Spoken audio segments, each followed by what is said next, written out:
Hello dear student, welcome back. तो यहाँ पर हम देखने वाले हैं आज श्रीदेव सुमन उत्तराखंड यूनिवर्सिटी का जो आज का एग्ज़ाम हुआ है, एमएससी जो फर्स्ट सेमेस्टर का फिजिकल केमिस्ट्री का पेपर हुआ है, उसमें हम देखने वाले हैं कि किस तरह के क्वेश्चन पूछे गए थे। तो यहाँ पर हमारे पास ये क्वेश्चन पेपर है।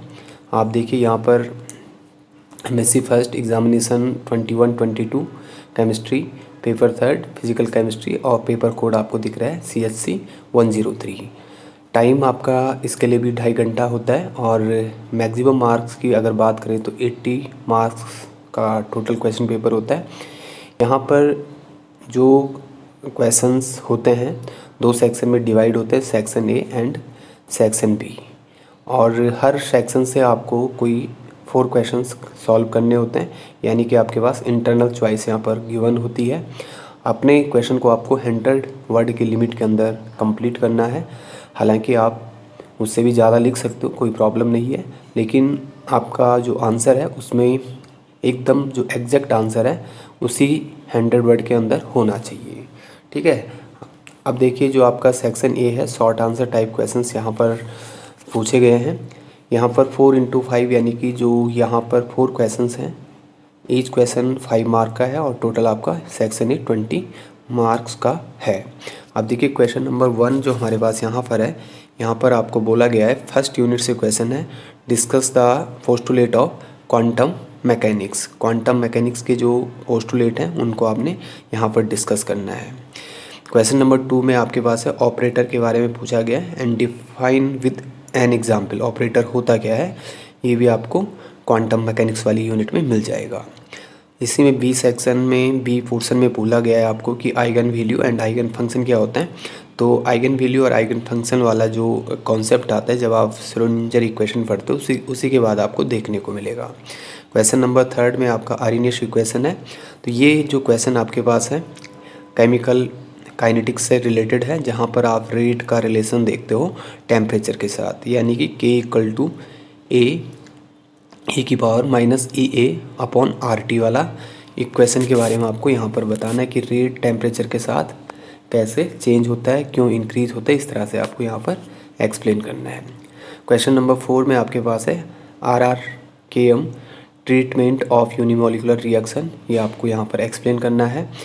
नेक्स्ट आपके पास बहुत ही बेसिक क्वेश्चन पूछा गया है, व्हाट इज़ द एडजॉर्प्शन और एक्सप्लेन विद प्रॉपर एग्जाम्पल। तो एडजॉर्प्शन तो आप क्लास 12th में पढ़ते हो, ठीक है, सरफेस फिनोमेना होता है और इसके एग्जाम्पल भी बहुत सारे आपको पता होंगे, ठीक है।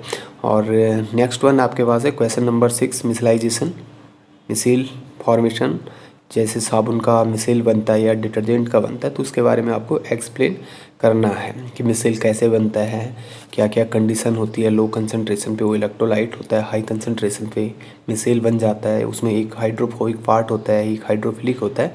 तो इसके बारे में आपको यहाँ पर लिखना है। अगला आपके पास यहाँ पर है discuss valence bond treatment for hydrogen molecule के लिए। वैलेंस बॉन्ड ट्रीटमेंट जो आपने देखा होगा यहाँ पर क्वांटम मैकेनिक्स के अंदर ही दिखेगा ये, तो ये भी आपको इस तरह से एक्सप्लेन करना है। लास्ट क्वेश्चन जो हमारे पास है सेक्शन ए का, draw the molecular orbital diagram for O2 molecule, और इसके लिए बॉन्ड ऑर्डर कैलकुलेट करना है। तो ये भी काफ़ी बेसिक क्वेश्चन है। मॉलिकुलर ऑर्बिटल डायग्राम आपको ड्रॉ करना है, ठीक है, और इसके लिए बॉन्ड ऑर्डर कैलकुलेट करना है। तो बॉन्ड ऑर्डर तो आपको पता ही है, बॉन्ड ऑर्डर आपका ऑक्सीजन का 2 होता है क्योंकि डबल बॉन्ड होता है, उसे आप कैलकुलेट करके दिखा सकते हो नंबर ऑफ एंटी बॉन्डिंग और बॉन्डिंग वाले फॉर्मूले से, ठीक है। बॉन्ड ऑर्डर इक्वल टू आपने निकालना है, तो आपका क्या होता है, number of bonding electron minus number of anti bonding electron divided by 2, ठीक है, और कुल मिला के ऑक्सीजन का बॉन्ड ऑर्डर 2 आता है। नेक्स्ट अगर हम सेक्शन बी की बात करें तो यहाँ पर लॉन्ग आंसर टाइप क्वेश्चन पूछे गए हैं। यहाँ पर 4x15 लिखा हुआ है, यानी कि यहाँ से भी 4 क्वेश्चन करने हैं और ईच क्वेश्चन 15 मार्क्स का है। टोटल आपका ये 60 मार्क्स का सेक्शन होता है सेक्शन बी। क्वेश्चन नंबर 9 देखिए आप, यहाँ पर आपसे पूछा गया है कि 1 डायमेंशनल बॉक्स में पार्टिकल का जो इक्वेशन है उसके बारे में आपको एक्सप्लेन करना है, ठीक है। क्वेश्चन नंबर 10 में आपके पास है deduce time independent Schrodinger wave equation, ठीक है। 2 तरह की इक्वेशन होती है, एक टाइम डिपेंडेंट होती है, एक इंडिपेंडेंट होती है। तो ये आपका time independent Schrodinger wave equation drive करनी है। ठीक है, और नेक्स्ट वन, ये जो आपका दोनों इक्वेशन थे ये भी आपके 9 एंड 10 क्वांटम मैकेनिक्स से ही पूछे गए थे। Explain question number 11 angular momentum और coupling of angular momentum and spin angular momentum किस तरह से होता है इसके बारे में आपको लिखना है आगे। क्वेश्चन नंबर 12 में हमारे पास है एक्टिवेटेड कॉम्प्लेक्स थ्योरी। ठीक है, ये आपका काइनेटिक्स से आ गया।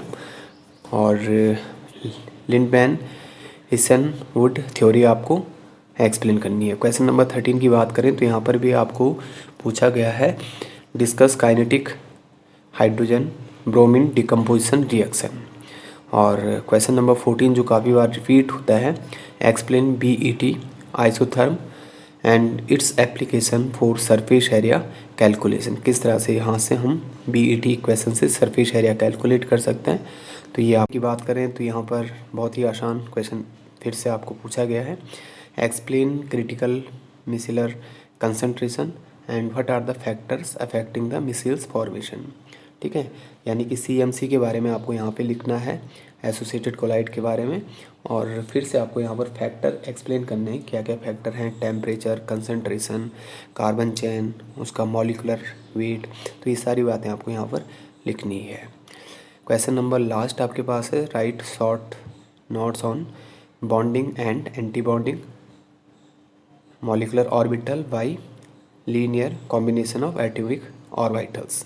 और लास्ट जो पोर्शन आपके पास है डिवाई हकल थ्योरी।